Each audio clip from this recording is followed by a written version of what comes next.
hope you found the breakout sessions a place for you to be able to get a little more deeper in terms of hearing about the practices. I know there's certainly one challenge with planning a day like this is that there's not enough time for everything that could be done or should be done in this time. So I know in some of the sessions you might not have had enough time for engaging. So hopefully when we do this panel, it's meant to sum up but also get us ready to go to the next step. And I'm hoping to really be able to invite audience participation like we did earlier. So there'll be an opportunity for you all to speak as well. Okay, so I think we're going to go ahead and get started. So this last panel is going to be focusing on some key things that we want to help take forward. What we're going to be doing, in addition to the discussion that we're going to be having here, is we're going to be taking notes and processing those notes and turning them into something that we will disseminate to everyone who's participated and on our website. And so what we want to do is, having gotten so much in depth in terms of the practices, we want to start looking a little more in terms of the issue of how we support them in terms of funding and concretely building the evidence. So you might have heard that in the different panels, sessions that you went to, but here we want to collect some of that wisdom in terms of strategies for building the evidence, so that we can help disseminate the knowledge of the experts that are here, as well as the expertise that's in this room. That's why I would like to invite audience participation, so that we can collectively put together all those strategies that we know of in terms of building the evidence for community practices. Because one of the things that we hear is how hard it can be to apply certain methodologies to certain practices. So hearing how people have gone about it and what methodologies have worked is one of the things we want to take away and disseminate, that help share that knowledge and spread it. But the other piece that we're going to be talking about is the issue of funding and what criteria funders have used in terms of supporting community-based practices, but also what changes have been happening in that area. So we're going to be looking at some ways of creating or shifting funding policies to such a way that makes space or allow for supporting practices. So we'll be talking about both sides, the funding side and the evaluation side, so that we can collectively come up with some strategies and recommendations for how we can move the support for community-based practices forward. So that's the intention for our time. And our panelists now, we have over here Cheryl Branch. And I'll let them introduce themselves more, but I'll just begin by introducing you who they are by name, and then Lillian Bando, and Heriberto Escamilla, and Dr. Hatanaka. Okay, great. So I think before we move forward, could you all just briefly introduce yourselves? And then we will get into the topics. Well, we still have, because I still hear some noise in the background. Hopefully, maybe people can help us shut the doors and we can get more focused here. Thank you. Cheryl Branch, Executive Director, Los Angeles Metropolitan Churches. Lillian Bando, District Chief, Prevention and Early Intervention Program, Los Angeles County Department of Mental Health. Heriberto Escamilla, I'm here with the National Compadres Network. Hatanaka, I'm the Director of Special Service for Groups. I'm also the Chair of the Mental Health Committee for the Asian Pacific Policy and Planning Council. Great. All right, so now actually you all have mics in front of you that you can use if you turn them on, so we won't have to pass it around, and we'll be able to have more of a discussion here. But I thought what we can weave into our discussion of evaluation and funding together. We want to look at the question of funding. First, let's start, though, with a focus on funding and some funding criteria that you have encountered that support community-based practices, or funding criteria that you have helped advocate for a change, and so maybe it might not have been supported before, but you find are very helpful to support practices. Cheryl, did you have, when we spoke, you had some? Okay, thanks. I'll go first. One of the things that we did in the early days, and this would be in the period like 1993 2003 up until maybe 2003. So I'll say like a 10-year and then go 2003 to where we are now. We focused a lot on communities having some type of theory of change. So it didn't have to be as structured and evidence-based as it is now, but what the kinds of things the funders wanted to see was, could you demonstrate through your program, your service, a baseline condition, and then through a series of steps, sequences, activities, then you could end up in another place. So that's something that I think was going on then, having some understanding about how your population, your community, how they construct knowledge as it relates to behavior change. And because we're faith-based, we had a fancy word for that called epistemology. So those were some of the key ingredients. And another one, we're faith-based, was also this element of a trusted messenger, someone, some entity with the local knowledge, some experience with the target population. That was a key criteria back in the day. I don't have to pass your mic. Herb, did you? We at SSG we've had a couple.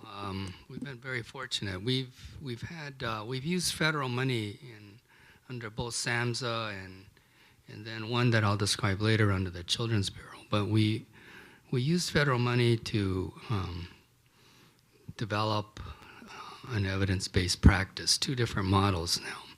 And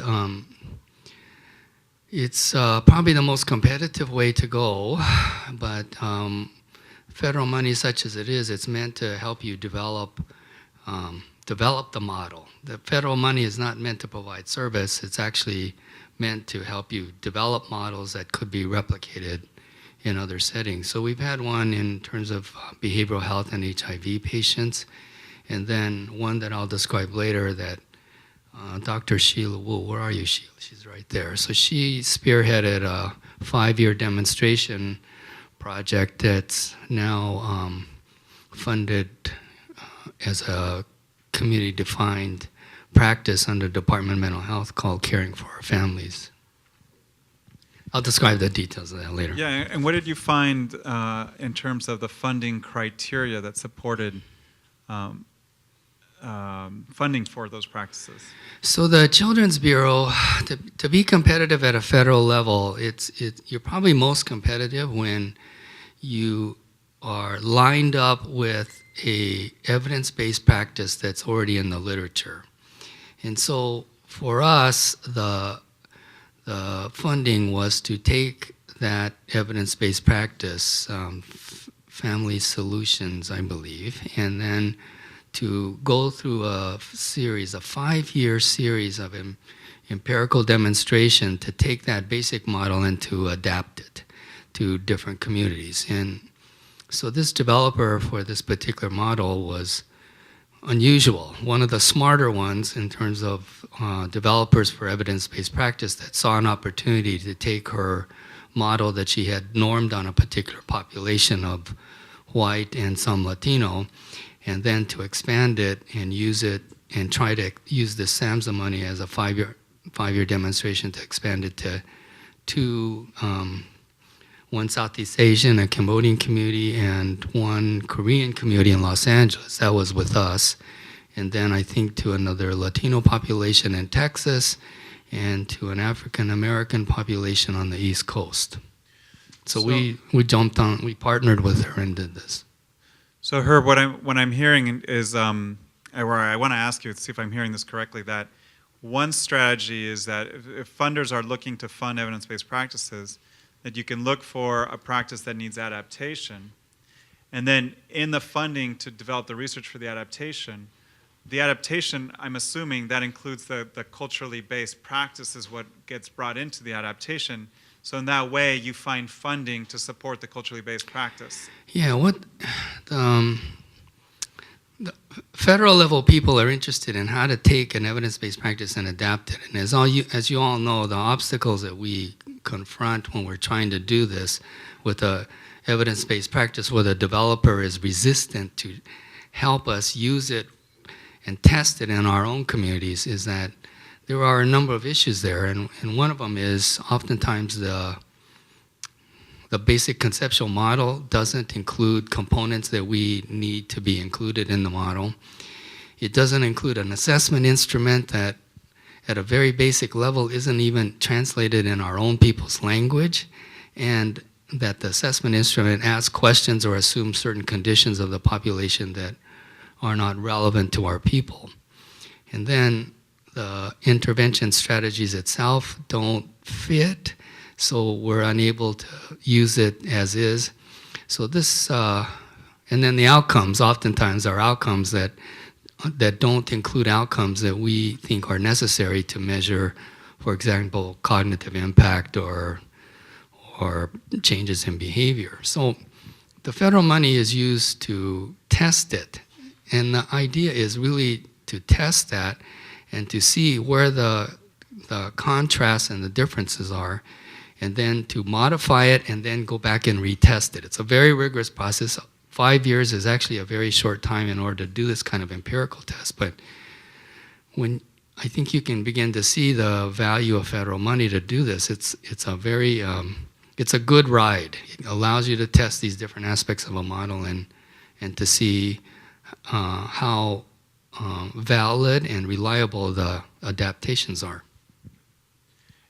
Beto, did you want to add something about funding? About money, I just need more of it. Yeah. That's the main thing. I thought we were going to talk about evaluation. We will. I have had an opportunity to work in program development and actually deliver services before I started doing this. And actually, I'd already given this up until Jerry talked me back into it. But you know, there's different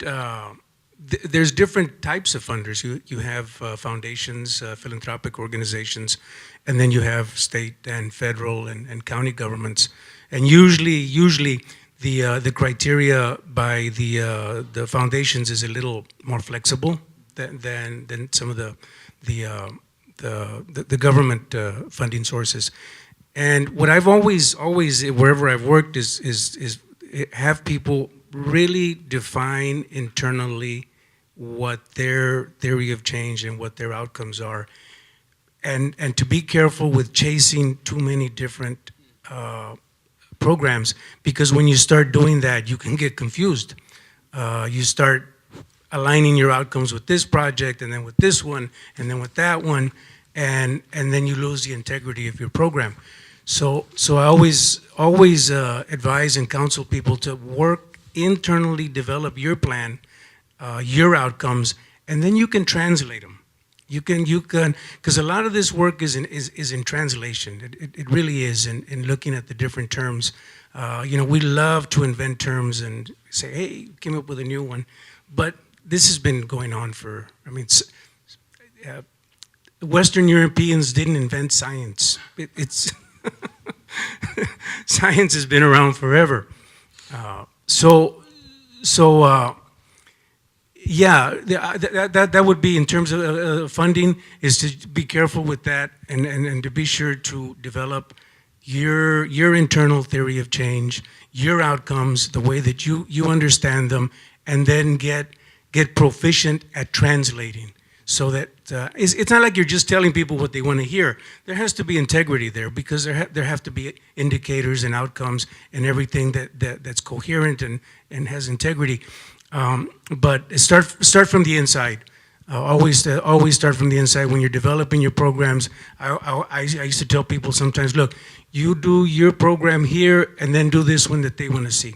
But you keep working on this one, because this is your internal program. These are your outcomes. This is your theory, and that's more important. You need to keep that first and foremost. I don't know if that's helpful or not. Yeah. Yeah. Yeah, well, I think we'll talk about theory of change a little further, or maybe even right now with Lillian. Lillian, I was wondering, I know in one of the breakouts it was mentioned a little bit of what LA DMH had done in terms of soliciting community-defined practices for the PI programs, but can you talk a little more so people know what you have done at LA as a funder to support community-defined practices? LA County's strategy for its PEI plan differed quite dramatically from other counties. Our programs are primarily evidence-based, promising practices, community-defined practices. So the evidence-based practices and promising practices are often those developed outside of California or at a national level. We also wanted to implement practices that were developed locally in Los Angeles County or Southern California. So in order to do that, we started a qualification process where agencies or individuals could submit an application about their practice, and then based on certain criteria, it would be then deemed a community-defined practice. What we're looking for were practices that were very specific to an age group, to an ethnic population, to an underserved population. We're not looking for big, broad programs, and that really were adapted or developed in Los Angeles County. Oftentimes we would hear people, agencies would say that their program works and they know it works, but for this we go one step, further steps. Why does it work? Can you tell us why it works? Can you articulate it?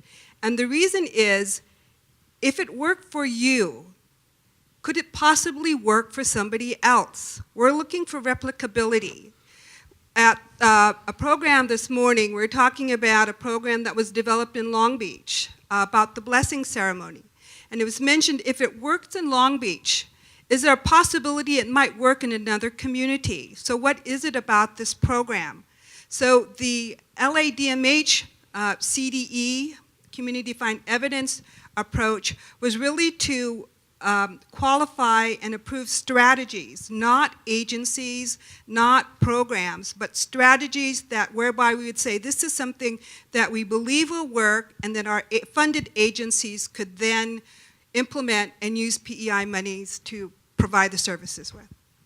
Yeah, I'd say it's pretty unique that you created a resource guide that listed practices that people could choose from that included evidence-based practices, promising practices, and community-defined evidence practices, so that you put them, once they went through this process of being identified, then they were put there on par with the other practices.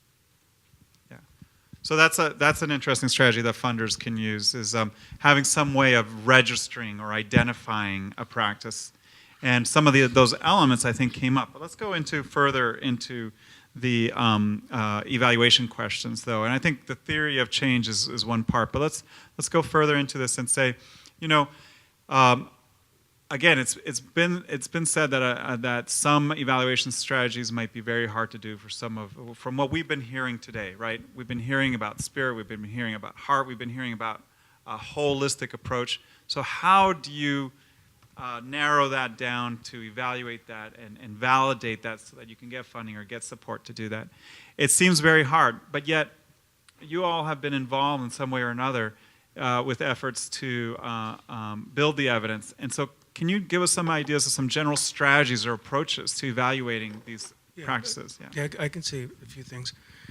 To start off, I think first is this idea that, again, because I've heard it a lot, that somehow Western Europe is the area where science developed, and that's not true, and then what has happened there is they elevated reason to such a level that it blocked everything out or overrides everybody. But one of the things that we do is we try to remind people about their own cultural background in science. And for Latinos, when we work with people, we remind them that the people that lived in southern Mexico had two calendars back in the day. They had a solar calendar, which was 365 days, and then they had the spiritual calendar, for lack of a better word, that was 260 days. The solar calendar was for science. And what I mean by that is it told people when to plant, or they used it to figure out, to see when they had to plant, when the rains came, when it was time to harvest. That's science. That's the how-to. I've heard a lot or we heard a little bit about DNA, and how we carry this DNA with us. There's a guy named Erwin Chargaff. Now this is the guy that discovered the double helix structure of DNA. And he's the one that's actually responsible for the mapping of the human genome. And one of his quotes is, and I always use this because I think it's great, it says, "Science is wonderfully equipped to tell us how. It gets terribly confused with the why." Why we do things, the meaning of things. And that's one of the things that we have to remember. We can't use science for everything because it doesn't answer all the questions. It tells us how. We need to remember the sacred calendar as well. And we've had both of those. I think what we need to remind funding organizations and people that are looking at this is that, and your own scientists are saying this, I'm not saying this. This is coming from science, saying it only gives us so much. It only tells us so much. So we can look at footprints, we can see outcomes, but if you insist on measuring spirit, we can't do that. And you can't do that. Does that mean it doesn't exist? No. I mean, that's a fallacy. That's a fallacy. That it somehow doesn't exist. So the way, just a very practical way in which we try to integrate the two, the solar, the calendar, the tonal, everything that's on the table, and the nahual, that which we can't see, is to try to integrate them. So when we do, for example, a ceremony, powerful event. It takes people to a sacred place, and people are inspired, they're moved. And you talk to people all the time, and they'll tell you the same thing. We do a healing circle in San Diego, and another one in Colón, and you should just see the energy of the people that attend. But what happens?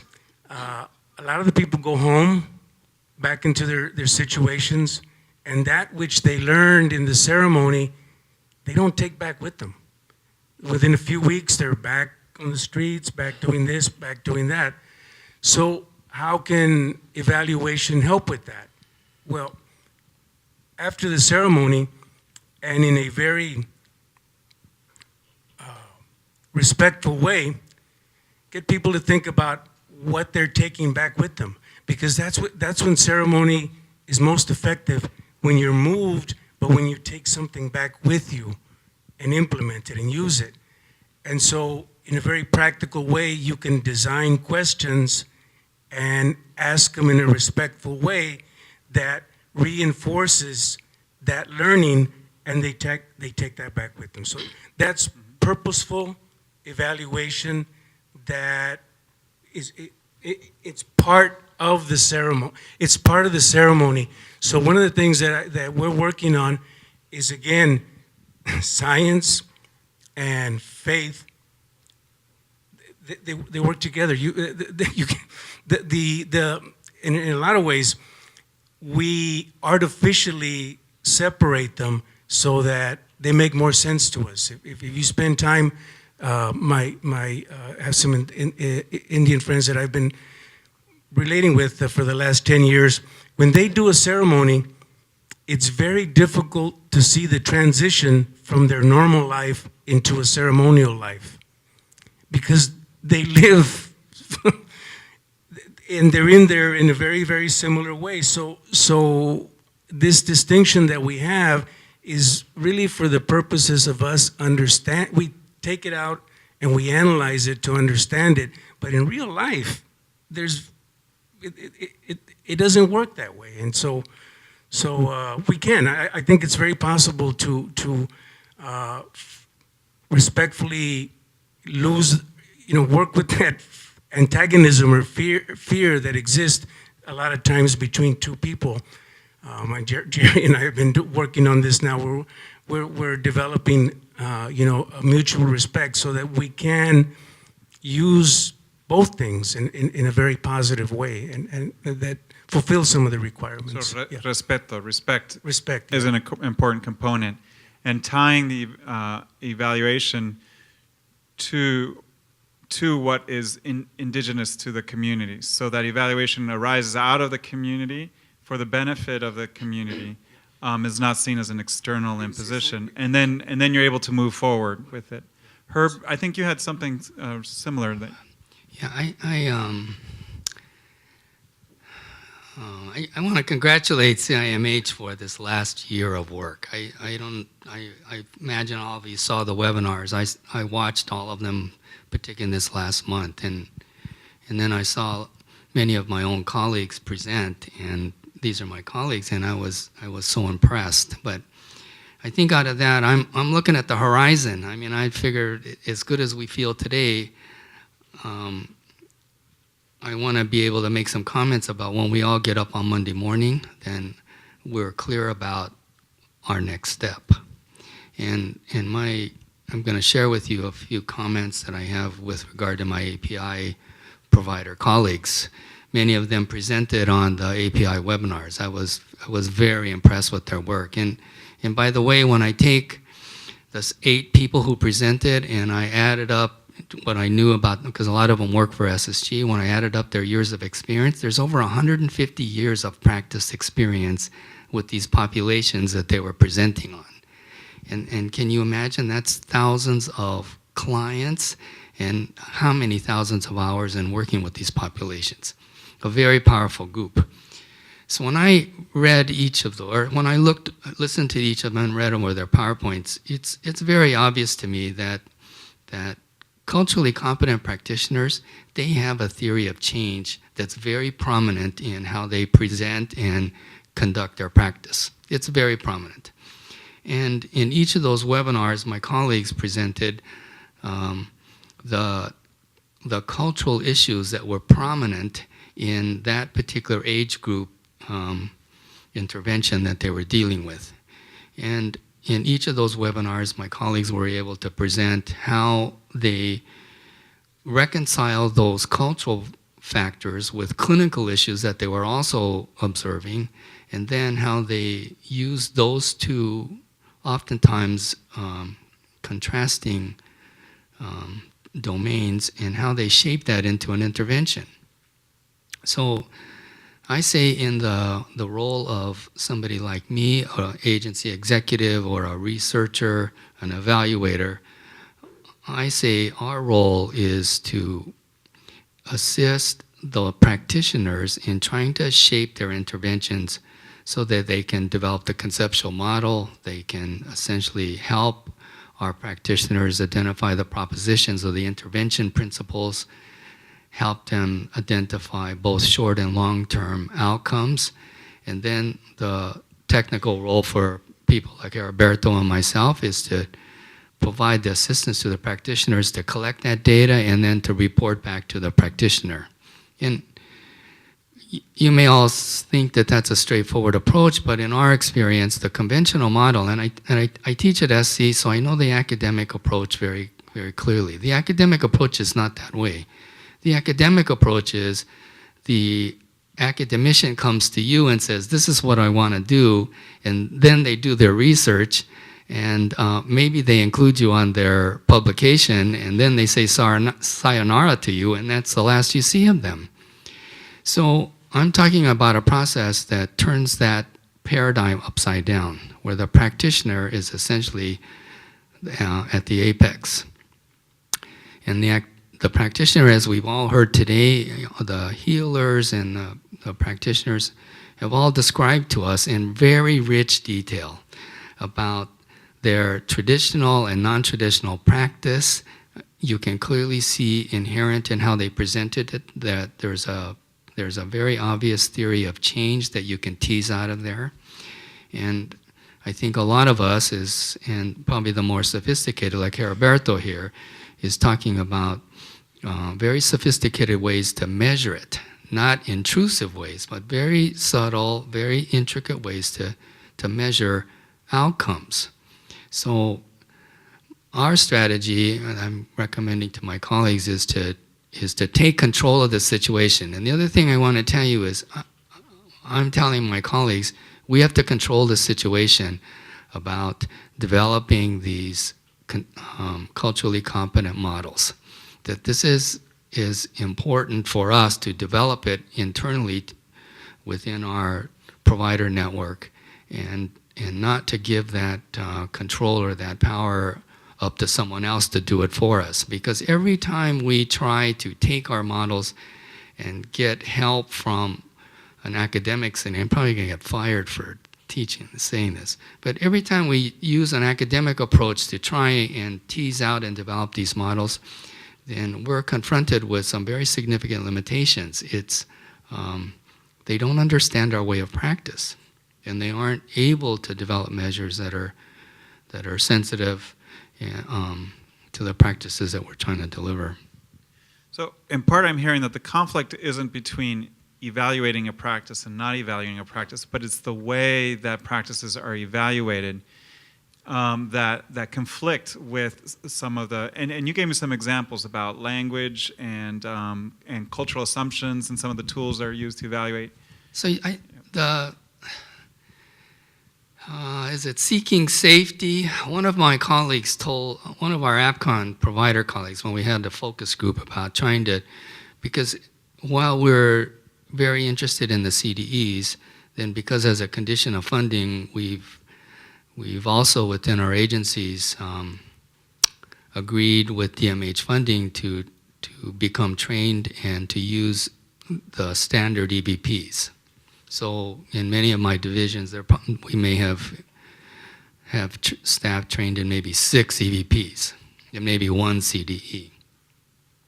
So as we were reviewing our experience, the seasoned clinicians' experience with the EVPs, then there were a number of significant issues that came out. And we were running in, and I think you all know this, but we would run into developers, and when we're trying to apply it in the Korean community or the Cambodian community, we ask a simple question is, hey, by the way, are the assessment instruments translated in our people's language? And if the measures weren't translated, then we asked, could we get it translated? And in both situations, we were often told no. So it puts us in a bad position. We have CiMH funding, we have a requirement to implement a certain EVP, and we have measures that we can't even communicate to our own people. One question. Then another one, a clinician told me, so I said in the event, then how do you do this? Well, what I do is I interpret the measure for the client. I don't tell the developer, you know, it's not. But there are certain things that I can't change because there are questions in some of these assessment instruments that are key questions in assessment that have no relevance to our clients. And so I said, we asked, can you give us an example? And she told me, oh, here's a good one. She said, in seeking safety, I believe, that component that tests cognitive functioning, she says, remember, my clients weren't born here. These are Tay youth from Taiwan. So they didn't grow up here. They are only recent immigrants to this country, maybe in the last less than 5 years. And she says the seeking safety example that she gave me was, in testing cognitive functioning, it asked the question, who is Helen Keller and Jesse Jackson? And so there were, and she proceeded to tell me a number of questions that were similar to that we're asking questions that are not relevant, and yet those models are assessing on those very questions. So I tell my colleagues, I think we should shift our emphasis away from the EVPs and put our money in trying to develop these CDEs rather than get caught in this continued obstruction by EBP developers who say we can't do this and we can't do that. Okay, Lillian, I saw you with the mic a second. Did you had something you wanted to say before? Did you lose it? Okay. No, I'm struggling with a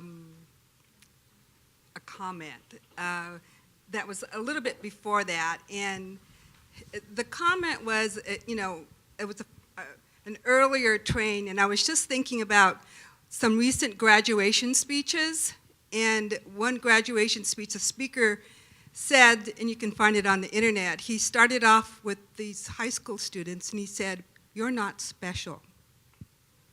You've been pampered by your parents who love you, and you're surrounded by all these people, blah, blah, blah. You're not special. Everyone is special. You're going to go on to these other places, colleges and everything with all these other people." And I was thinking about, and I said, when he says, "You're not special," and I think about mental health and the clients and the communities, and you translate that, it's like, you're not special, but in this situation, in this particular moment, for this particular need, and what you're doing, you are special. So then what is it? And I guess part of my frustration is, and it's also because I'm working with a government bureaucracy, is that I have been involved with community organizations, mental health organizations. I topped Dennis's record. It's probably 45 years. And part of the frustration is that having worked so long with many Asian Pacific Islander groups is that we do need to take control. It's often not developing new programs, it's being able to articulate them. What is it that we're doing that can translate, that can be identifiable, so that people realize what we're doing? For the PEI program, I don't know, some of you, a few years ago, the Associated Press did this big release, highly critical of prevention and early intervention programs. Oh, we're funding a hip-hop car wash. We're funding gardening for Hmongs in Fresno. We're funding a drop-in center on a Friday night for youth out in a rural area without looking at the need for it and the context in which it appeared. So it's made real sense to have a gardening program for Hmongs, because you don't start off with, hi there, you need mental health services. You need to be able to relate on people where they're at and gardening, and then you can build a community, and then you can get them to come to services.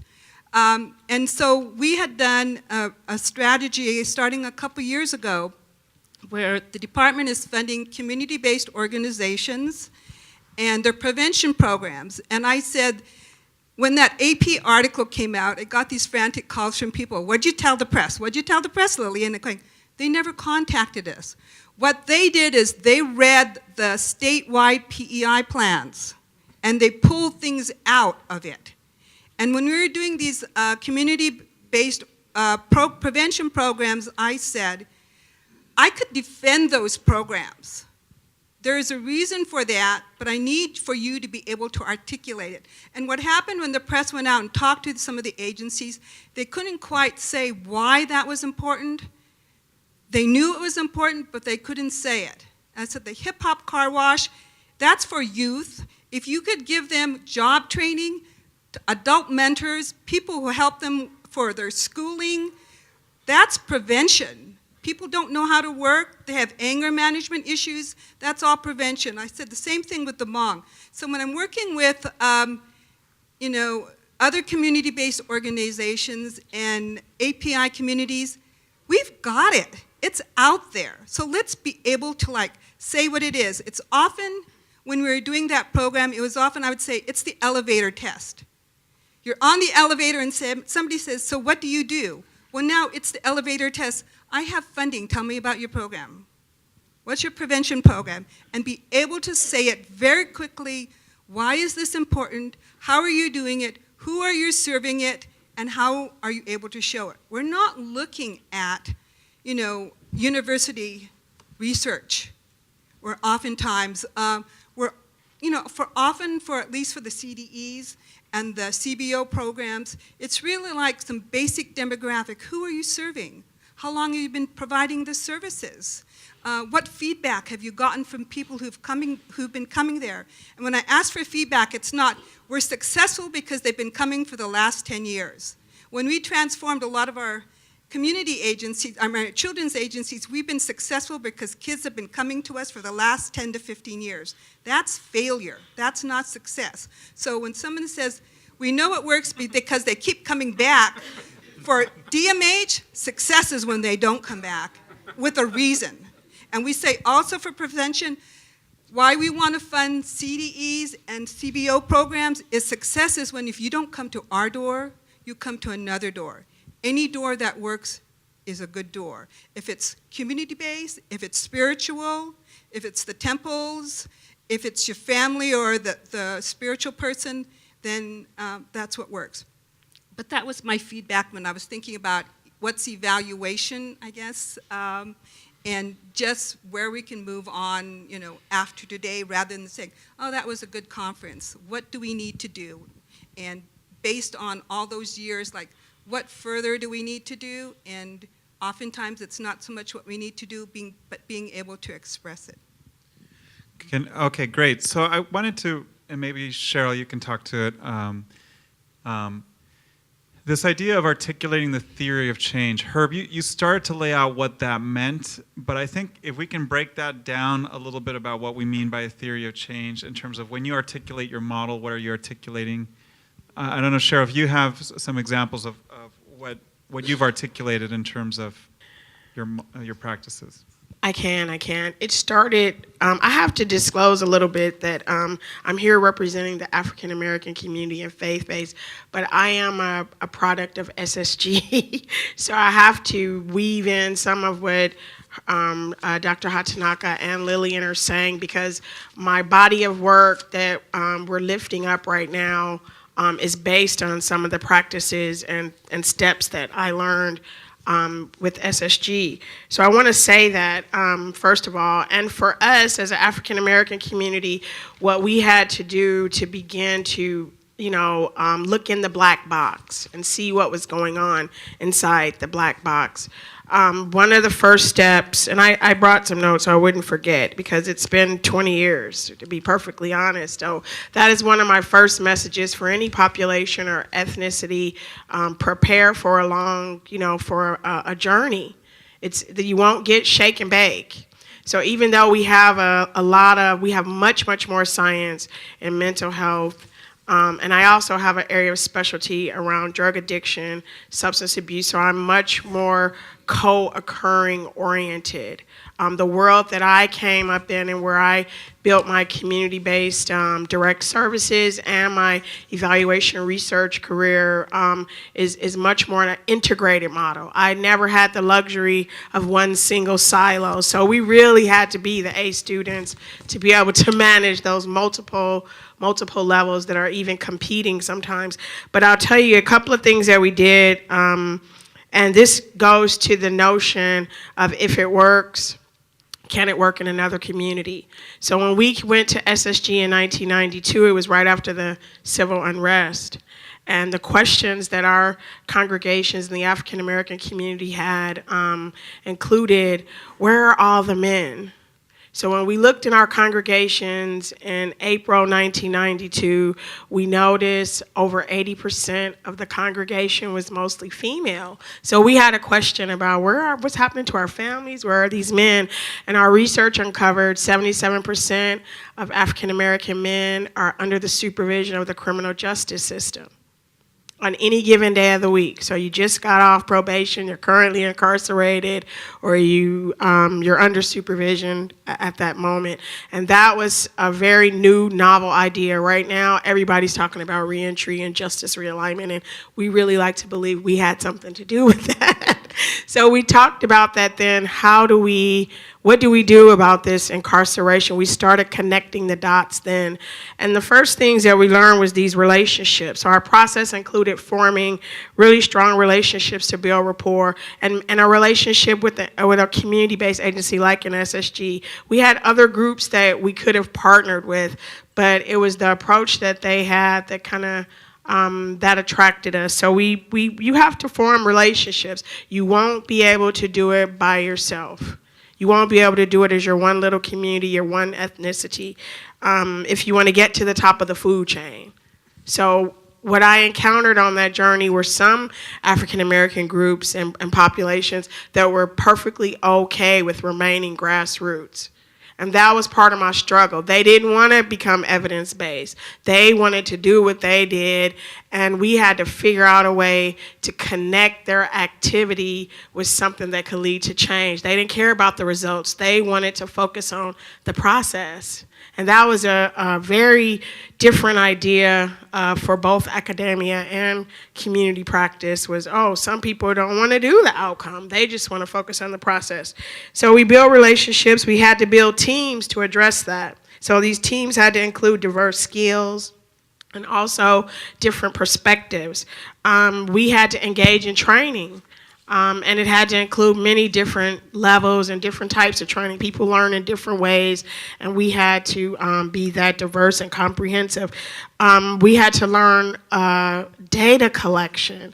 In 1993, I thought data, was just some numbers or something. I had no idea that there was administrative data, there's scientific data, there's survey data, there's focus data, there's one-to-one interviews, there's telephone interviews, there's all these different processes. So this whole new world of data, which basically was just information, we had to learn what that meant, and we had to learn the data collection process collectively. So we couldn't have one person who's the wellspring of all knowledge. That was very hard for our community to have a collective growing process, a collective action process. The models that were in front of us were one or two people were in charge of everything. And then you'd have 6 or 7 people reporting. So very top, bottom, and not across the board. So that was different. We had to learn how to do that. Then we had to learn how to interpret the data. We then had to learn how to use the data. And the data that we learned how to use became our lessons learned. And that's where we began to define and shape a community practice. And then for us, we defined that as our step in what we called our capacity was built. And so that was the process that we used. And then I want to tell you a little bit about, because of where we started in 1992, we had a riot and we asked where are all the black men, and they're being supervised by criminal justice. So most of our body of work looks at that segment of the African American population. So we're talking about being the subjects of analysis versus being the object of an analysis. And that was something that we had to lift up and raise. We also talked about having a very clear distinction between different economic, social, educational levels. Higher income, higher education, mental health and substance abuse would play out in different ways than it would in an indigent, an uninsured, or a working class poor. You have to factor those other ingredients into how you develop your practice. So what we wanted to accomplish when we started this journey of how do we build practices for our community, we wanted confirmatory evidence for what we thought we knew. We know how to help people, but we had to have something to back that up to be competitive with funders, policy, and priorities.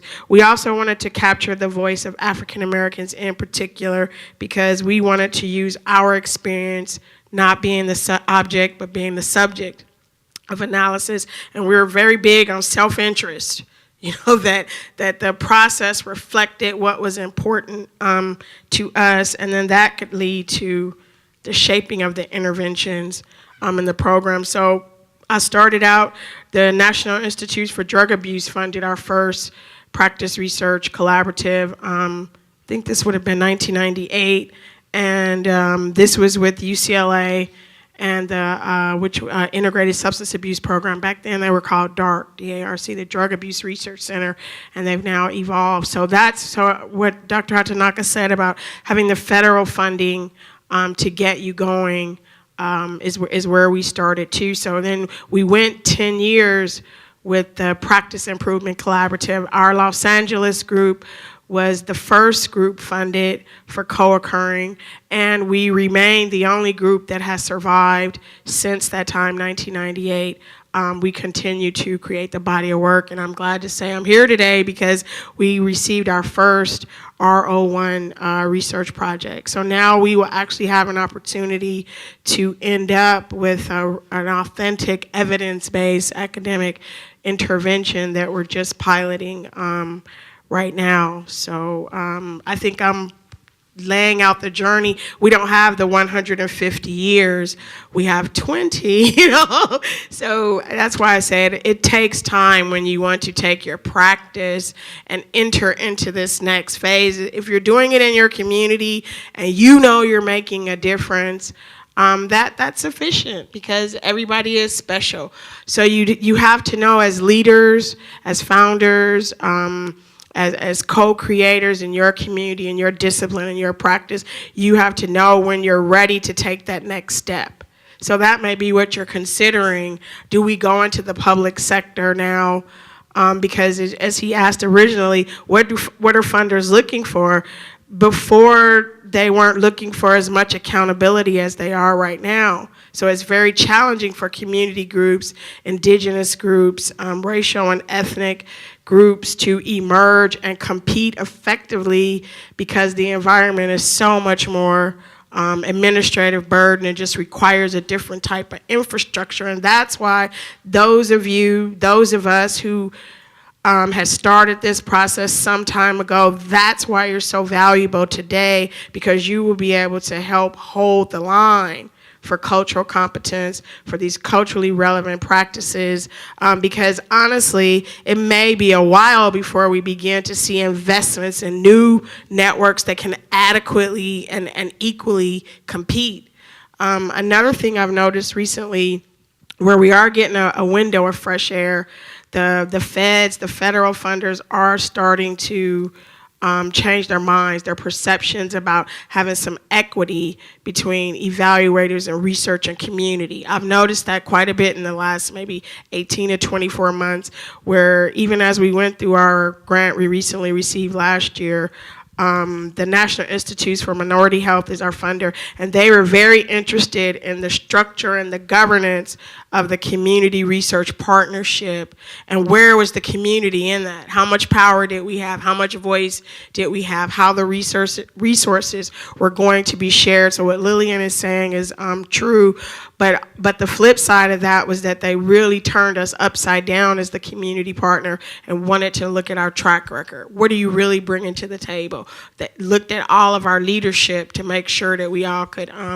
measure up. So those are some of the things that we've been through. There's so much that you covered there, Cheryl. That's great. But Herb wanted to. Yeah, I know we're short on time. Where's Terry? Is Terry Gok here?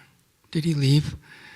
So Terry Gok presented at the workshop earlier. I just want to point him out because among our API colleagues at Pacific Clinics, I think they've been successful in moving a community-defined practice and moving it into a CDE, and I think they've done 11 of them. Quite impressive. And I was very impressed. And Terry would be a very good contact. Maybe you could, he was one of the API webinar presenters, but I think he would be helpful because in providing some advice about how do you move a practice that your colleagues are using, and how do you move it to the next level in defining a theory of change, and then how do you subsequently take that theory of change and then go back out and test it. And I want to bring one other thing about Mariscal's example with the blessing one. Here's a good example. In theory of change, there's always a readiness that you have to consider. You don't do it first. You literally, in empirical practice, you have a practice that you've been collecting and you observe to have some credibility or validity to it, just as Mariscal, Khan, and Pax and the Cambodian ISM has been using. So they've been testing this blessing ceremony, and they've been collecting some outcome data that they've been using in this. So this morning they described it in their workshop. They gave you the description was what's the cultural relevance of this? Who culturally are the players to administer that intervention? And if you read underneath the line, then what were the designers in this case? What were their assumptions about what would happen if an individual was participant in that blessing ceremony? And then they also, because they're DMH funded, then they had some idea about what kinds of outcomes might be associated with that participation in the blessing ceremony activity. So when you see an intervention, and many of you are describing interventions that are at that point, then the way empirical practice goes is that's the point at which you begin to now try to codify or at least describe that theory of change. And the way you go about doing it is not only describing what your observations are, but you look in the literature, Google Scholar, and you see what other similar activities are being reported on that are similar to that particular, in this case, the blessing ceremony. And before I came, I looked it up, and there are many different examples that would provide some support for that particular activity. But that's how you go about developing a theory of change. It doesn't happen first, it happens actually way down the line. You first do the practice, observe it, collect some data on it, then look in the literature and then develop that theory of change. Sorry, keep going. Yeah. I know it's taking up time, but I think it's just, I mean, to me at least, and I hope you share some of my passion. One of the biggest accomplishments of science is to take faith and rename it the placebo effect. That's.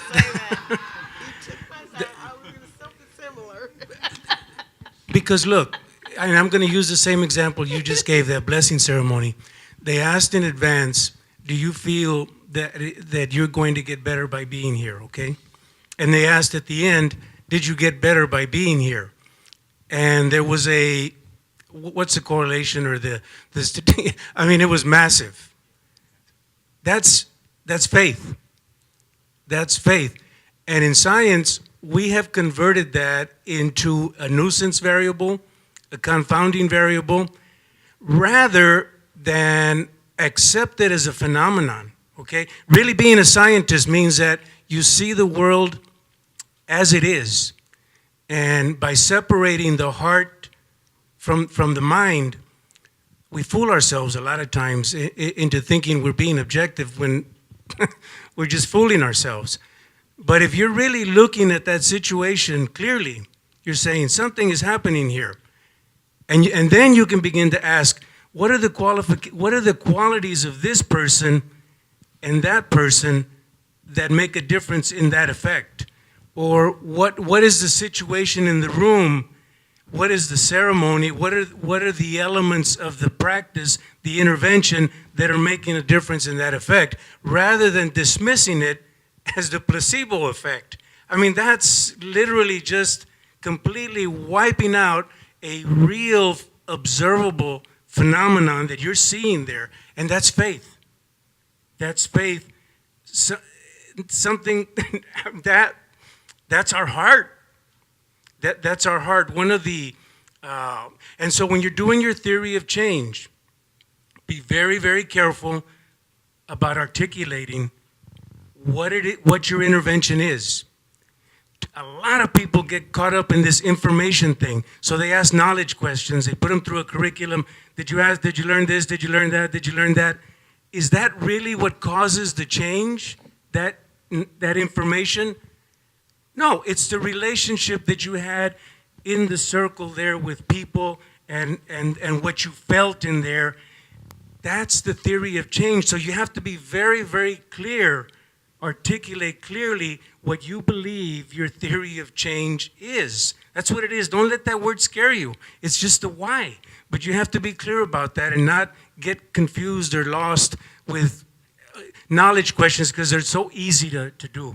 It's very easy to do a multiple choice. You do it or a true false. Very easy, but it gives you virtually nothing in terms of an outcome articulating what is happening in terms of the changing of hearts and minds in those groups. And that's where I think you really need to don't throw babies out with bathwater. Science is a good thing. The way that it's practiced, there can be charlatan scientists as there can be charlatan doctors and there can be charlatan healers.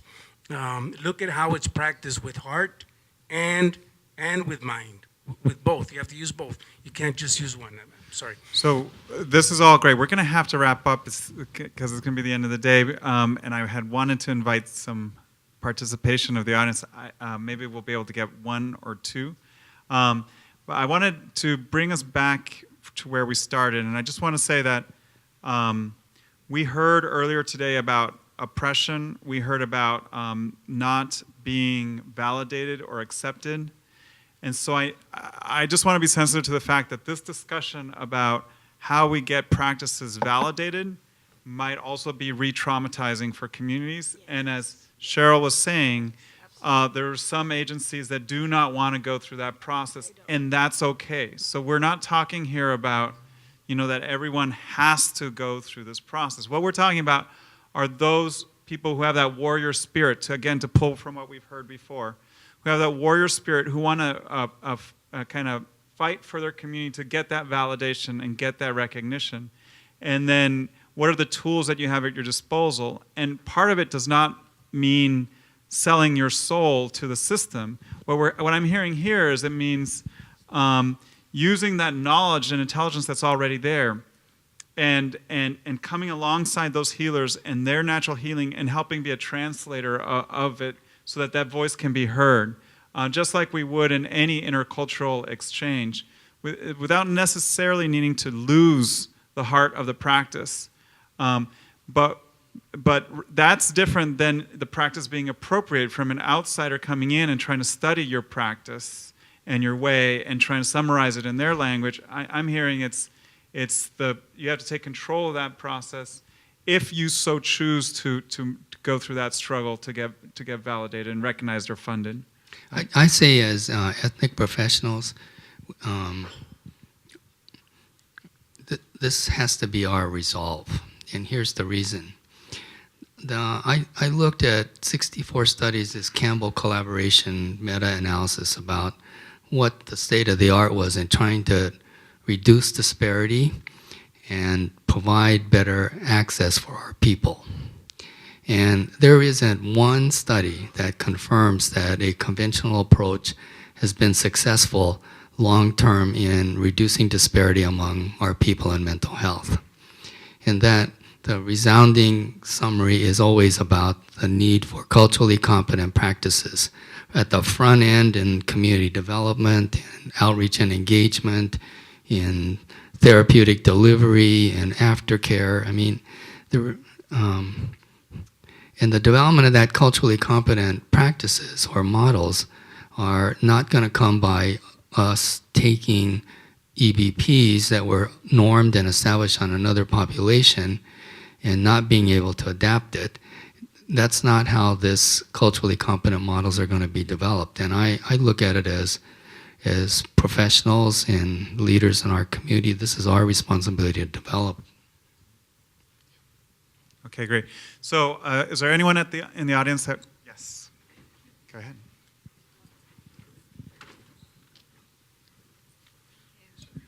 Hi everyone, my name is Emily Wu Trong, and I really enjoy this conversation that we're having right now because, today, earlier, Refugio was talking about, well, how do you assess resilience?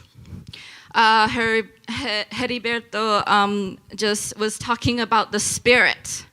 And you just said about the warrior spirit. And I recently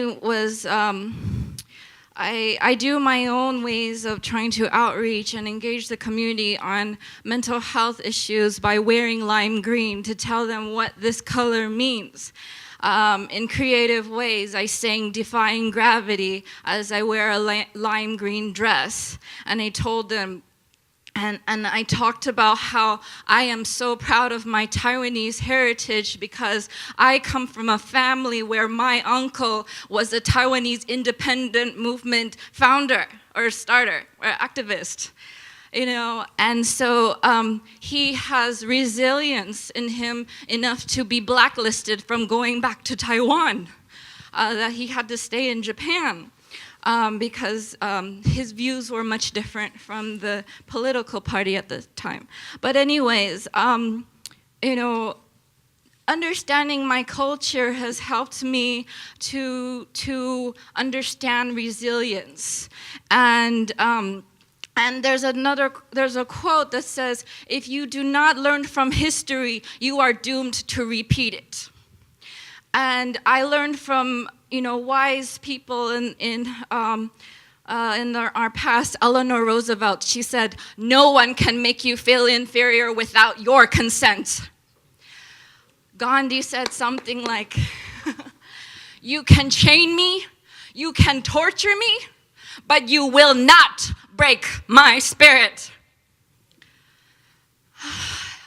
Ever since junior high, Martin Luther King Jr. was my role model because he made his fellow blacks, brothers and sisters, feel like you are no less than the white man.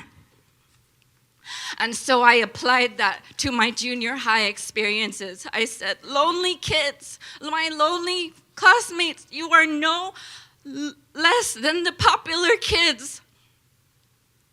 And so I felt lonely when I was growing up because I couldn't relate with the superficialness in our culture, in our society.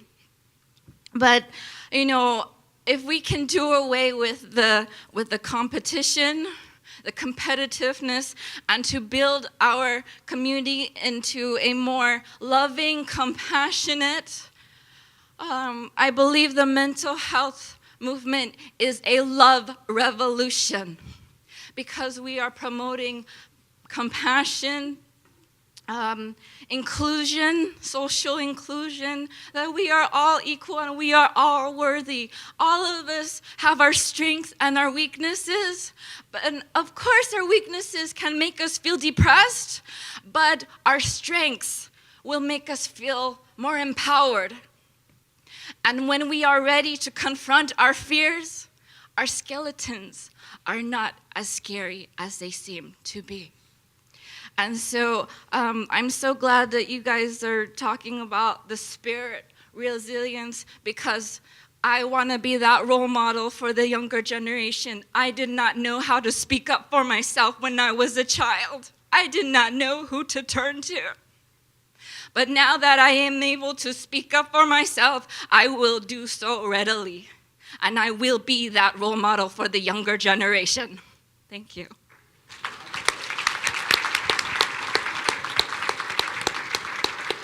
Is there any other comment? Who has? Okay. Oh, sure. Yeah, sorry. There you go, Sharon. Thank you. I got a chance to meet Emily over the phone. I'm a consumer from LA County, and I'm a consumer who was diagnosed with agoraphobia, post-traumatic stress disorder, and a whole line of other issues. From being crawled up in a ball trying to take a 15-minute trip to my therapist, it would take me about 3 hours because I would get off and on the bus. My visual acuity is lost because my mother and father used to fight a lot. And about 3 years of age, I realized I was a protector. I jumped up in front of my father and I took 2 hits in my head. They'll say that right now with the current visual pictures, it's as if I'm 2 different people because the severe hit was on the left side and that side is so much different from the right side.